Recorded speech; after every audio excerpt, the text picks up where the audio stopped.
¿Qué tal? ¿Cómo le va? Muy buenas noches. Me da mucho gusto darle la bienvenida a la tercera emisión de Imagen Noticias Guadalajara. Soy Ricardo Camarena. Gracias por su compañía.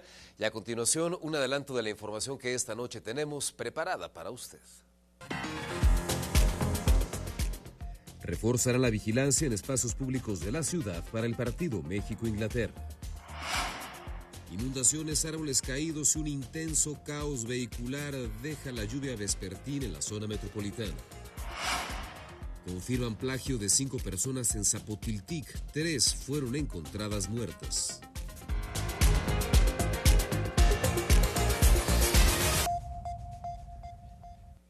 Ayer le presentábamos en este espacio las imágenes de los desmanes, los actos vandálicos, las trifulcas, las peleas, las agresiones que se registraron durante los festejos mundialistas por el triunfo de México sobre Ecuador.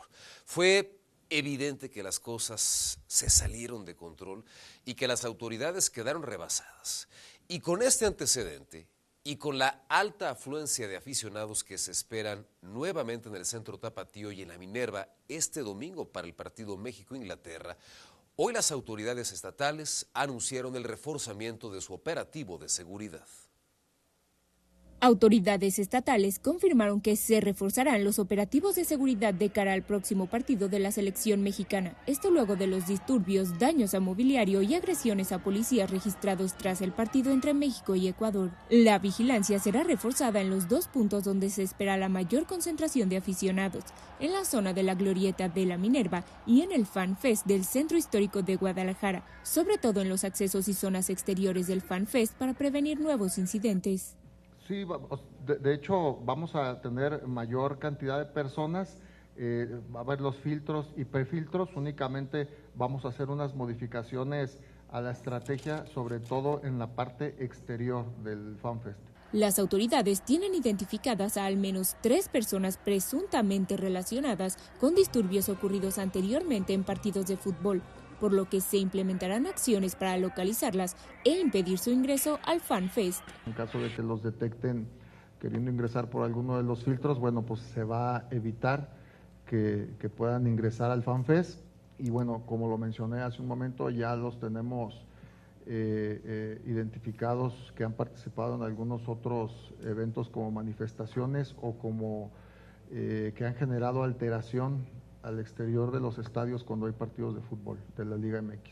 A pesar de los incidentes, el gobierno de Jalisco asegura que el balance del Mundial sigue siendo positivo, pues no se han registrado incidentes graves y solo ha habido 9 detenidos. Sin embargo, hasta ahora más de 1,5 millones de personas han participado en las actividades mundialistas, por lo que el llamado es a vivir el próximo encuentro de México con pasión, pero también con orden y responsabilidad. Con imágenes de Jesús Recio para Imagen, Nayeli Medina.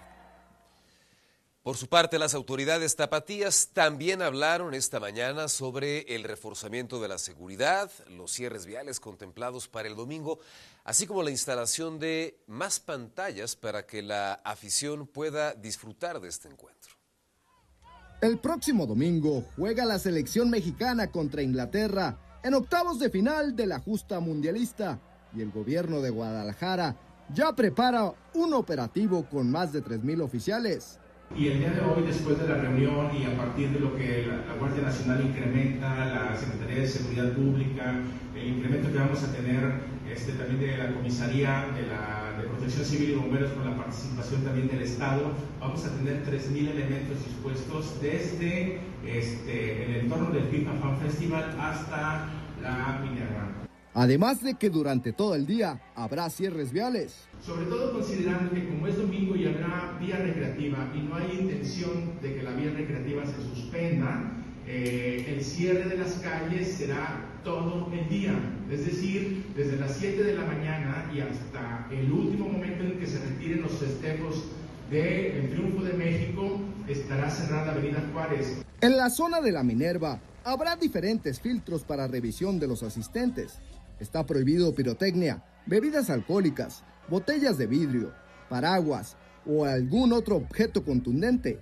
Evitar llevar a infantes o bebés, adultos mayores o personas en vulnerabilidad. Serán ahora 3 pantallas las que se instalarán en la glorieta para el disfrute de los aficionados. Para Imagen, Ernesto Gómez Camacho.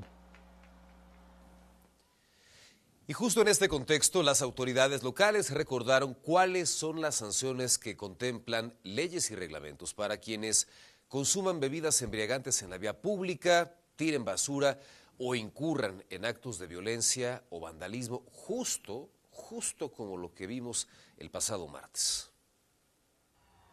Una cosa es la algarabía y emoción que puede provocar el triunfo de la selección mexicana, y otra muy diferente es molestar a las personas, golpear o lesionar a otros ciudadanos, dañar el patrimonio de la ciudad o cometer actos que van en contra de reglamentos municipales. Si piensa ver en un sitio público un partido del Mundial, debe tomar en cuenta cuáles son las faltas administrativas que contempla el Reglamento de Justicia Cívica del municipio de Guadalajara. Está prohibido consumir alcohol en la calle. Quien lo haga puede ser multado con una cantidad que va de 1,760 a 3,520 pesos o arresto de 18 a 24 horas. Tirar basura en las calles se castiga con multa de 2,347 a 234,620 pesos o arresto de 12 a 24 horas. Orinar en la calle no está permitido. Hacerlo puede arrojar una multa de 1,760 a 2,932 pesos. El comisario de la Policía de Guadalajara, Ismael Ramírez, detalla la diferencia entre una falta administrativa y un delito del fuero común. Pero, bueno, en el caso en que ya ocasionan daños a algún tipo de inmueble o donde ponen en riesgo la fisionomía de algún ciudadano en contra de su voluntad o algún daño o alguna agresión, bueno, ya es considerado un delito del fuero común y en el cual se estará procediendo ante un ministerio público a la puesta a disposición. Así que este domingo, a disfrutar del fútbol y festejar con moderación, acatando los lineamientos de buen comportamiento. Para Imagen, Ernesto Gómez Camacho. Bueno, pues ya tiene usted los detalles relacionados con el reforzamiento de la seguridad para el partido del próximo domingo y ya recordamos también cuáles son las sanciones por infringir leyes y reglamentos.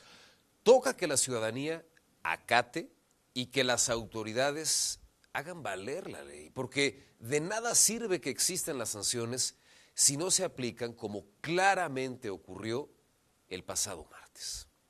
Por cierto, hablando de delitos y hablando también del Mundial, la Fiscalía Estatal mantiene abiertas 17 carpetas de investigación relacionadas con la venta fraudulenta de boletos para los partidos que se realizaron en Guadalajara. El monto del obtenido ilegalmente ronda los 600,000 pesos. Hubo gente que les hicieron ofertas de boletos vía redes sociales, Facebook, incluso por WhatsApp en ciertos grupos.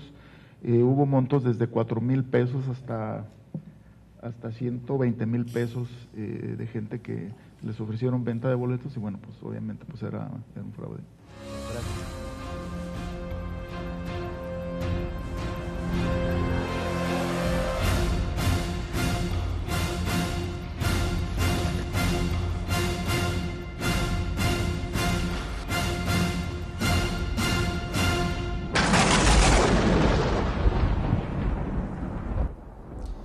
Esta tarde llovió y vaya que llovió en algunos puntos de la zona metropolitana de Guadalajara con el caos que esto implica, las inundaciones, los problemas a la vialidad y la caída de árboles, los autos varados, en fin.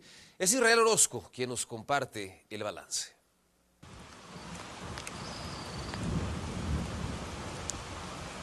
Al menos 120 vehículos afectados se sumaron a los daños por la fuerte tormenta en la ciudad. Este es el retorno del Iteso pegado a la zona del Mante. Es aquí donde el agua alcanzó cerca de los 2 metros. Algunos vehículos como este quedaron varados. El propietario no está, pero si nos acercamos, veremos más a detalle los daños.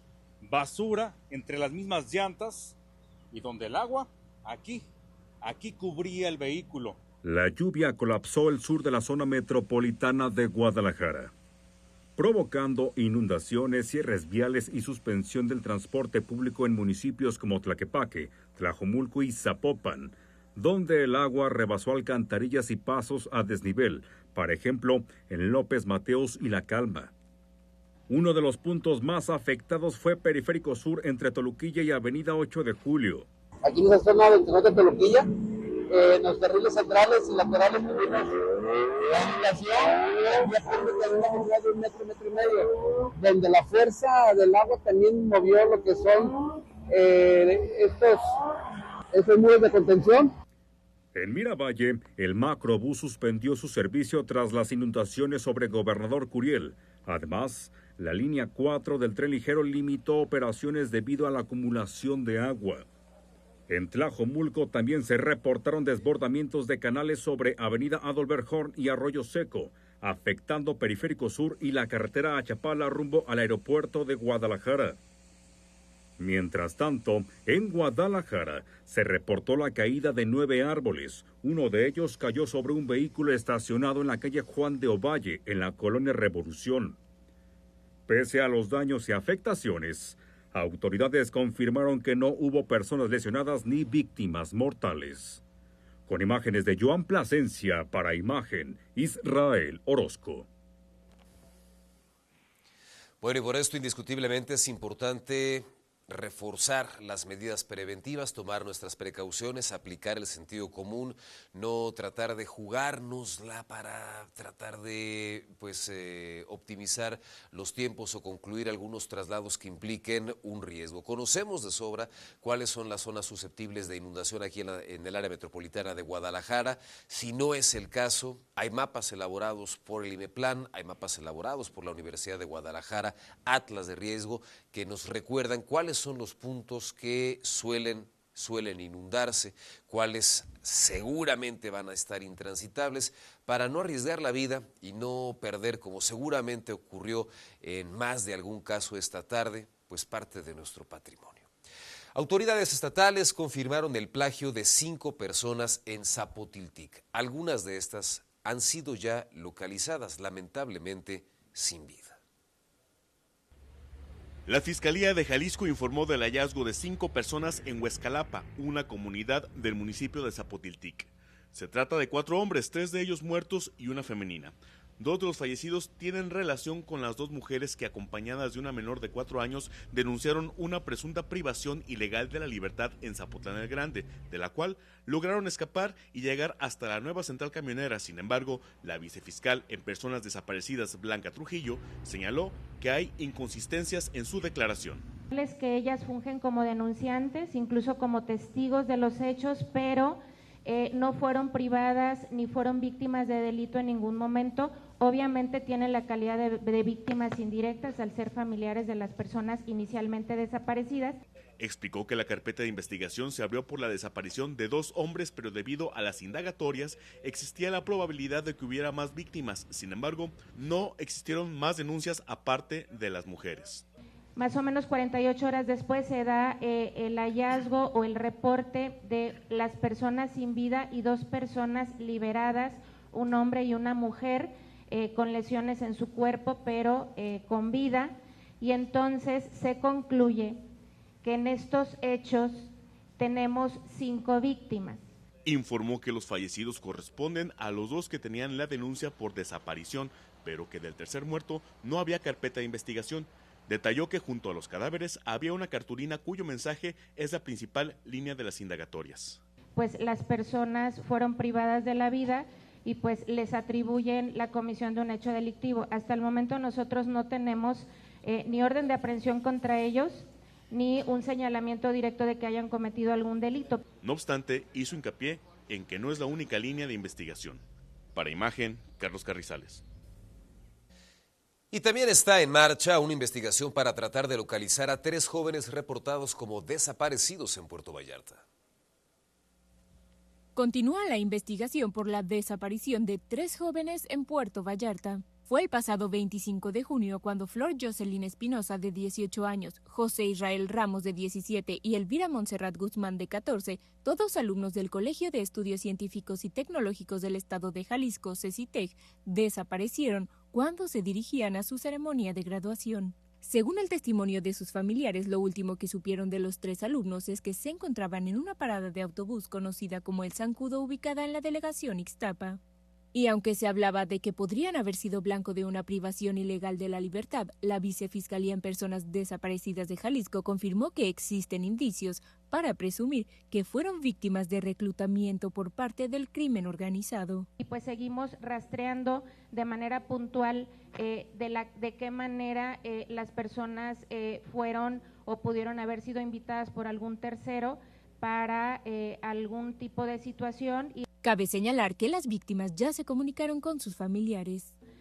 Las víctimas sostuvieron comunicación vía telefónica con sus familias, mencionando que se encontraban bien, pero que no podían regresar por el momento.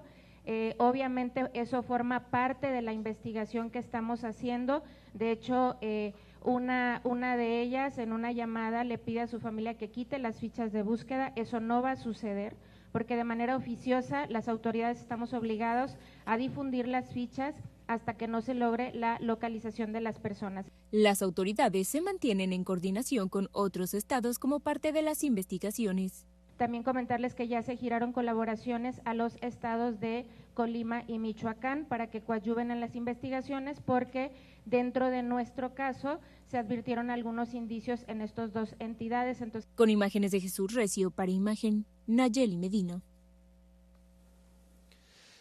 Sin embargo, la desaparición de estos jóvenes no es un caso aislado, no es un caso excepcional. También aquí en la zona metropolitana de Guadalajara se reporta la desaparición de otros 3 jóvenes, una desaparición que se confirmó el pasado 30 de junio. Al respecto, la Fiscalía, por lo pronto, plantea ya una hipótesis. ¿Qué pasó con estos chavos? Como dice usted, lamentablemente hay un dato de prueba que orienta a que tenían interés en pertenecer a la delincuencia. Obviamente no puedo afirmar si la línea de investigación concreta o acreditada es el reclutamiento, porque la investigación va prácticamente iniciando.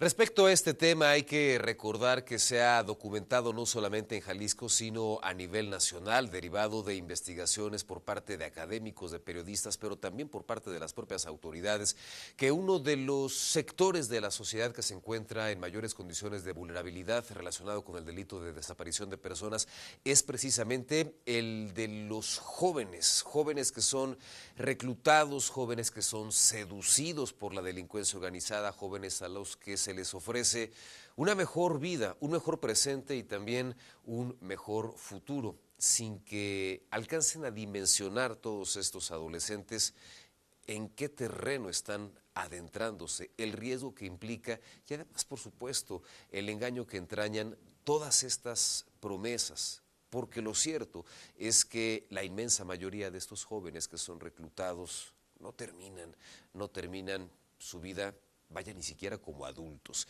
Y por ello hay que insistirle a este sector de la población en torno a los riesgos que entrañan todas estas ofertas de trabajo.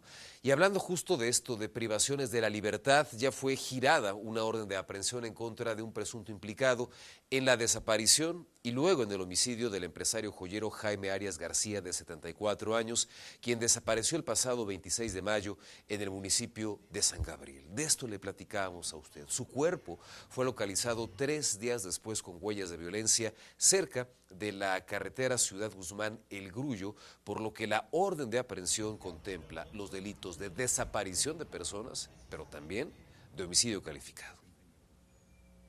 Tenemos una orden de aprehensión por el delito de desaparición cometida por particulares y, delitos vinculados con la desaparición de personas y homicidio calificado, porque a esta persona que tiene la orden de aprehensión se le atribuye, pues obviamente, la muerte y el posterior ocultamiento del cuerpo de la víctima. Y la funcionaria estatal también confirmó que se investiga la privación ilegal de la libertad de una persona ocurrida en el fraccionamiento Solares en Zapopan, un hecho registrado esta semana. La víctima sería un empresario restaurantero. La persona es originaria de Sinaloa, tenía más o menos un año de haber puesto el negocio aquí en Jalisco y sería nuestra víctima. Seguimos trabajando en su búsqueda y en localización y obviamente realizando todos los actos de investigación que un asunto así merece. Y ve ahora lo que localizaron vecinos del municipio de Zapopan. Un joven murió y su padre resultó lesionado tras un ataque armado ocurrido dentro de un taller de carpintería en la colonia Villas de Guadalupe, en Zapopan. La víctima fue identificada como Justin Vicente, de 22 años. Su padre, Vicente, conocido entre vecinos como El Ceviche, permanece hospitalizado en una Cruz Verde del municipio, luego de recibir un impacto de bala en una pierna. La agresión se registró en el cruce de las calles Pío Enríquez y Febronio Lara, donde vecinos reportaron múltiples detonaciones de arma de fuego. Aunque no hay tanta información, aseguran algunas personas que prefirieron el anonimato que el presunto responsable escapó en una motocicleta. Con el avance de las investigaciones trascendió que en la agresión habrían participado 4 personas y que uno de los señalados presuntamente sería un policía activo de la comisaría de Guadalajara. De manera extraoficial también se informó que el ataque podría estar relacionado con la disputa de un predio, situación que ya investiga la Fiscalía del Estado. Con imágenes de Joan Plasencia para Imagen, Israel Orozco. Policías de Tlaquepaque frustraron una extorsión telefónica bajo la modalidad conocida como llamada tripartita y localizaron sanos y salvos a un hombre de 66 años y a su hija de 16, quienes llevaban horas incomunicados. Todo comenzó cuando una familiar recibió llamadas en las que le aseguraban que sus seres queridos estaban secuestrados y le exigían el pago del rescate. En realidad, los delincuentes habían amenazado al padre y a la adolescente para que ellos mismos se aislaran. Los obligaron a permanecer sin comunicación y a desinstalar cualquier tipo de aplicación de mensajería de sus teléfonos con el fin de simular el plagio. Tras trabajos de inteligencia e investigación, los oficiales ubicaron a ambos en un hotel en las inmediaciones de la nueva central camionera. Una vez garantizadas las condiciones de seguridad, padre e hija fueron encontrados en buen estado de salud y reunidos ya con su familia. Y mire, un aparatoso accidente en el que se vio involucrado un vehículo tipo Racer en Guadalajara. Vea las imágenes.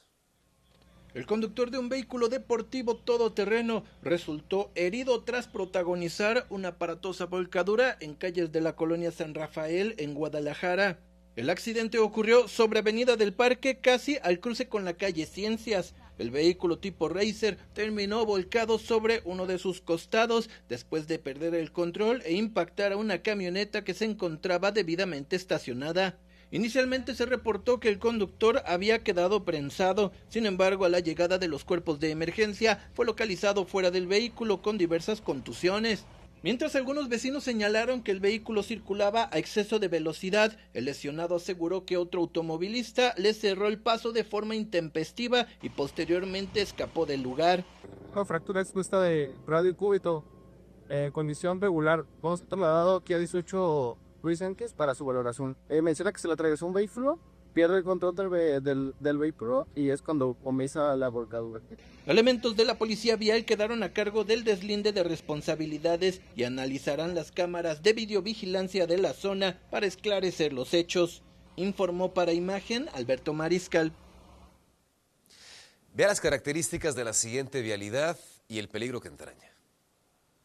Esta avenida mide apenas 1 kilómetro con 200 metros, pero en ese corto recorrido se ha convertido en uno de los puntos más peligrosos para quienes transitan por la zona de las Agujas y Parque de las Aves en Zapopan. La avenida Pedro Vázquez Cisneros nace con 4 carriles desde Antiguo Camino a Tezistán, pero unos metros antes de llegar a la calle Canario todo cambia. Los 4 carriles desaparecen de golpe y se convierten en apenas 2 carriles muy angostos, porque el trazo de la vialidad literalmente termina frente a un predio particular. Un conflicto legal mantiene detenida la continuidad de la avenida y obliga a conductores y motociclistas a realizar maniobras en un espacio reducido. Pues la verdad, desde que abrieron la calle, una nueva calle a Parque de las Aves, ahí es donde como que cruzan y es donde se hace más. Aquí la verdad no respetan si van a pasar para acá o si van derecho, no respetan los cruces, la verdad. Pues es cuestión de todos, ¿no? De automovilistas, de motociclistas, en general. Los propios vecinos han colocado señalamientos improvisados para advertir el peligro, ante la ausencia de una solución vial definitiva. A esto se suma otro problema: motociclistas que con frecuencia circulan a exceso de velocidad, muchos de ellos menores de edad y en muchos casos sin portar casco de protección. El resultado ha quedado registrado una y otra vez. En ese mismo crucero ya hemos documentado varios accidentes de consideración, algunos con personas gravemente lesionadas. Los habitantes de la zona aseguran que no esperan que ocurra otra tragedia para que las autoridades intervengan. Aquí, el peligro dejó de ser una posibilidad para convertirse en una constante. Para Imagen, Charly Saucedo.